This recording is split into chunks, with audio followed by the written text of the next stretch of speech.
ఇలా రేటు ప్రకటన చేశారు కేంద్ర రాష్ట్ర ప్రభుత్వం.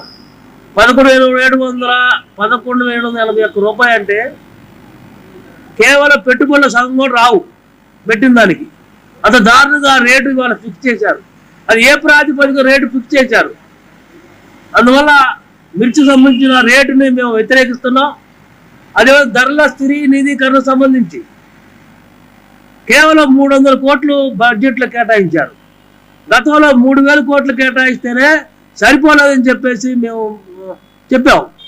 కానీ ఇప్పుడు 300 కోట్లు అంటే చాలా దారుణం.